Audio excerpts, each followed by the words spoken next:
सुरू झालेलं बघायला मिळतंय। अर्थातच हा पेपर फुटल्यामुळे उद्या होणारी परीक्षा रद्द करण्यात आली आहे। विद्यार्थ्यांसाठी एक मोठी बातमी आपण पाहतोय।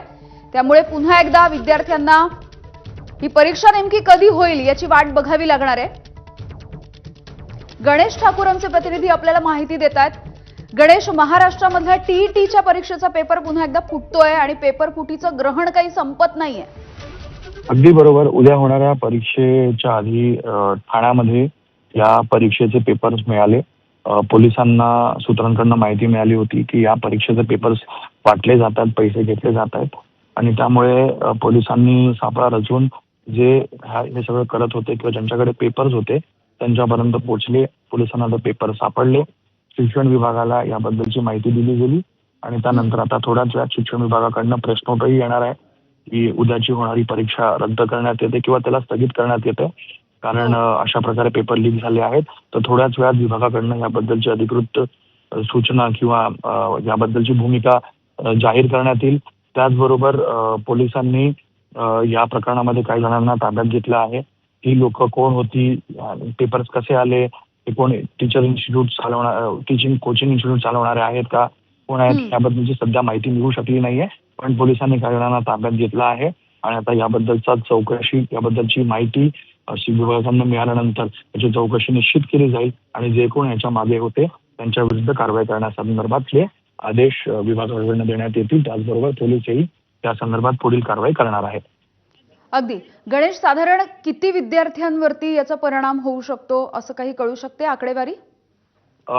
अद्याप ती आकडेवारी माझ्याकडे नाहीये, पण या परीक्षेसंदर्भात बरीच चर्चा रंगली होती, कारण या परीक्षेमध्ये हिजाबवरनं एक गोंधळही उडाला होता आणि म्हणून या परीक्षेबद्दलचा एक केंद्रस्थानी होती ही परीक्षा। जसं आपण सांगतो आधीही अशा प्रकारे पेपर लीक झालेले आहेत, पण उद्या होणाऱ्या परीक्षेआधी अशा प्रकारचं पेपर लीक होणं अत्यंत गंभीर बाब आहे आणि यामुळं जे विद्यार्थी या परीक्षेत उत्तीर्ण होणार होते त्यांच्यासाठी निश्चित निराशेची बाब असते। पण स्थगित केली गेली आहे परीक्षा किंवा स्थगित करण्यात येणार आहे त्याबद्दलची अधिकृत माहिती विभागाकडून येईल। शिक्षण विभाग याबद्दल सांगणार आहे, पण जी तयारी करून बसले मुलं असतात त्यांना निश्चित निराशा त्यांना मिळते।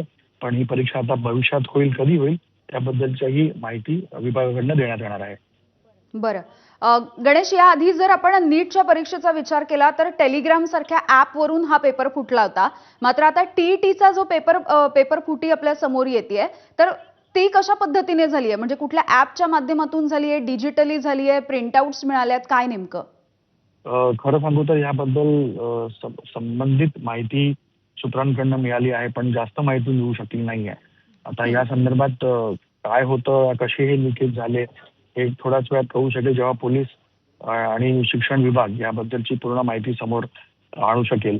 पण एवढीच माहिती मला मिळू शकली आहे की पेपर आढळले आहेत, सापडले आहेत, पेपर लीक झाल्याची माहिती कन्फर्म झालेली आहे आणि म्हणून विभाग याला स्थगित करणार आहे। अगदी गणेश, केवळ ठाण्यामधून ही माहिती मिळतेय का पेपर फुटीची, की आणखी काही भागामधलं अपडेट्स मिळू शकल्यात? हे पेपर जे मिळाले आहेत किंवा पेपर लीक जे झाले आहे ते ठाण्यात मिळाल्याचं कळतंय, ठाणा डिस्ट्रिक्टमध्ये मिळाल्याचं कळतंय।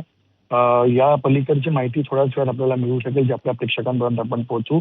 पण सध्याची ब्रेकिंग हीच आहे की पेपर लीक झालेला आहे आणि ते ठाणा डिस्ट्रिक्टमध्ये मिळाल्याचं कळतंय।